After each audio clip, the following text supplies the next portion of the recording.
Let's discuss this further now. We are joined by Parliament's Portfolio Committee on Mineral Resources Chair, Sahlulele Luzipho. Chair, good to have you, and thank you very much for coming on News at Prime. What do you do as a committee tasked with oversight on the workings of this department when the head of cabinet, the head of the executive, says there are challenges that are outside the realm of this department? By that I mean challenges that have got to be dealt with by the Department of Energy, challenges that have got to be dealt with by police, challenges that have got to be dealt with by other spheres of government other than what this department is able to deal with. Thank you very much. Good evening. Good evening to yourself and the viewership. First, let's agree that we are a portfolio committee, not even of Parliament, but a portfolio committee of the National Assembly responsible for oversight over mineral resources and energy. I think credit must be given where it's due. We have done everything on our part as a portfolio committee to ensure that the issue of illegal mining, both from a criminal but also an illegal activities, we have done what at times is not even required to be done by us.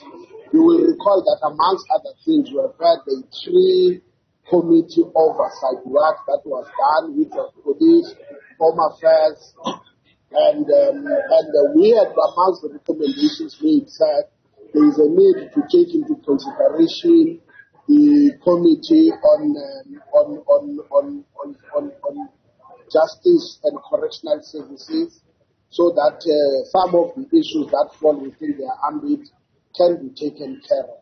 So if you ask me that question, I think at this stage the report is done, it has been tabled and approved by Parliament, and that kind of an oversight is also a requirement that from a parliamentary point of view, they will be able to ensure that it is fully complied or implemented. Lastly, you will recall that having elevated the matter to the status where it is, because we have said that this is a crisis that the country is facing, and among other issues that we raised was the fact that it borders on threat on national security.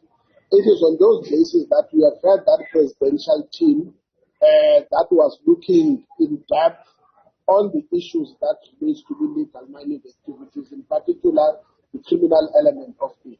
Unfortunately, I can't speak now on behalf of an overarching oversight work that is supposed to be done by other portfolio committees or the offices of the presiding officers of Parliament or the executive authority under the stewardship of the President. Those are issues, unfortunately, that fall outside our ambit. Let's talk about the other issue, the cooperation between private sector and Transnet and securing the ports and making sure that that aspect of things works, because that is inhibiting the work of the department with which you are seized with. Have you made a compelling business case for what needs to happen as far as the issue of challenges being faced by Transnet is concerned? Unfortunately, Transnet does not necessarily fall under our ambit. You'll recall Transnet is part of public enterprise, and I'm sure the chair of public enterprise can answer that question. All what we have done is to try and lift up issues that have economic impact on the work that is supposed to be done by the Department of Mineral Resources and Energy. Yes, for an example, on the issue of the fuel theft, attacks on pipelines, we have been able to engage, and at some point we did request that Transnet must make that presentation to the committee. But as we say that, unfortunately, such matters fall outside the ambit of the Portfolio Committee on Mineral Resources and Energy.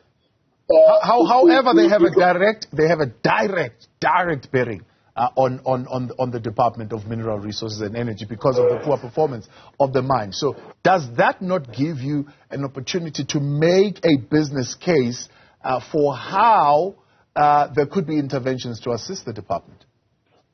No, let's be fair. When you talk about oversight work of portfolio committees are specifically having oversight. The fact that you raise those matters, it cannot be me now who's raising the issue whether those matters have been attended to or not.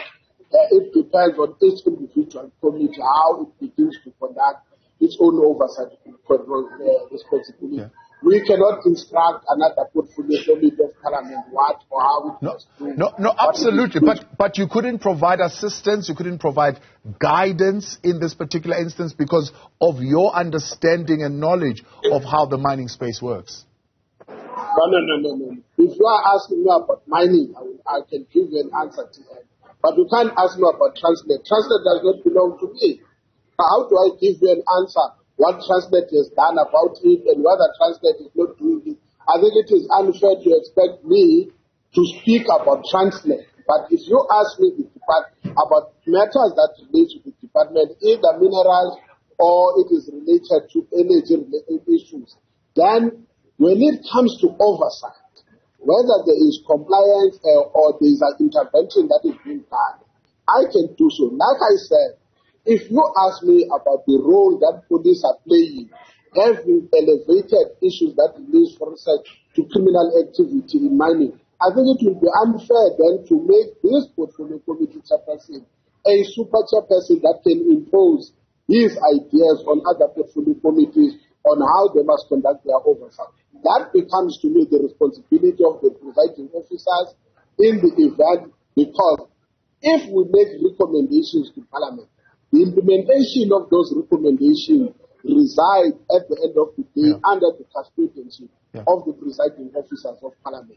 But what a committee of Parliament can do in terms of the rules and regulations, which is correct and understandable, it cannot prescribe in its recommendation what the other portfolio committee must do. It can uplift those issues and then leave those issues for that portfolio committee to perform its task within its own jurisdiction. But in that spirit of interministerial task teams, which I know you yourself as the Mineral Resources portfolio have had one, where you've got an interministerial task team between energy, between transport, between public enterprises discussing these issues.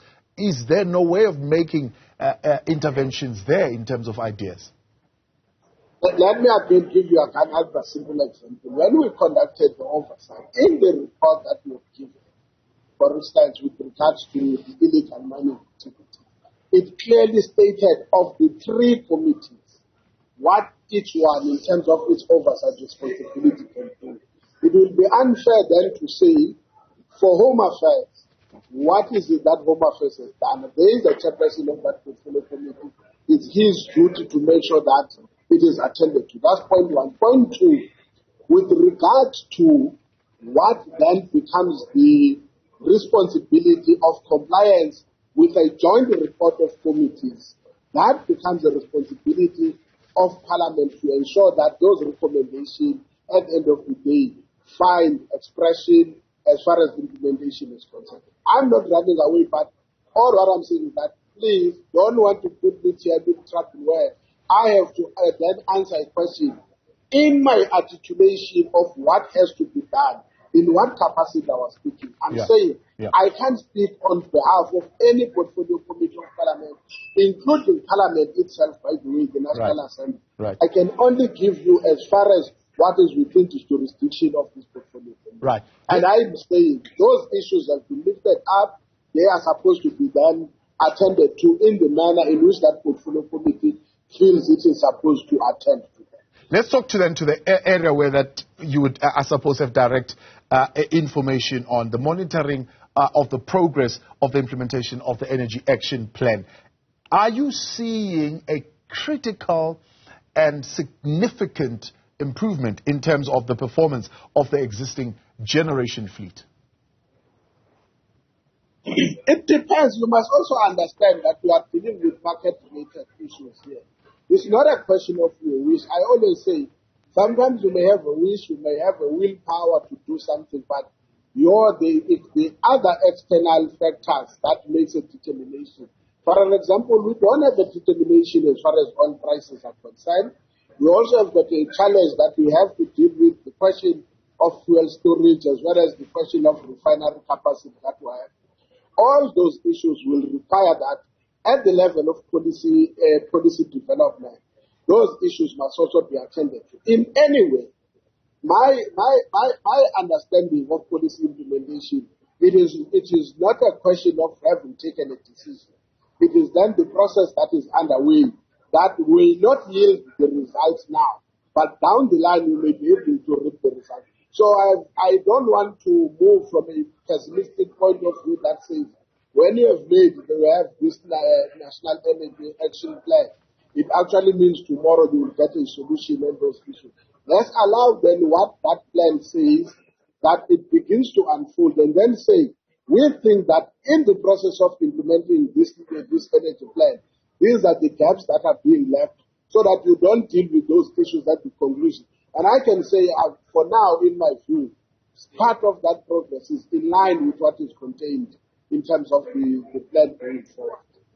So the transmission capacity, the President highlighting that as remaining a little bit of a challenge, especially in the Cape provinces, saying Eskom therefore need to work at this particular challenge. How do you unlock this issue of transmission capacity?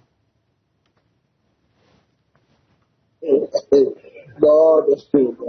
Look, I know that there is a serious challenge in drawing the distinction between the Department of Energy in terms of policy and the issues that relate to Eskom. It will be, again, I'm not running away from dealing with those issues. I think for me, in terms of the policy side, the National Action, the Energy Action Plan, it does relate on what are those issues. In terms of making sure that there's monitoring, there's oversight that is being done in relation to Eskom, and whether Eskom accepts some of those or not, my understanding is that at this stage we don't have objections to that plan. Okay. And therefore we will move from an understanding that that plan is still underway. Okay. Only then the people who are responsible on an oversight over Eskom can be able to give you a concrete and a clear answer. But I would say I've not seen a criticism on the wrongfulness of the energy plan. So I would assume that that process is going according to what is planned in terms of the action plan. Appreciate your time, I'm not running away. No, I hear you. I hear you. I hear you loud and clear. You are putting me in trouble there. And I always say, don't put me in a situation where I make statements that can be career limiting, if there is such a thing of a career in politics.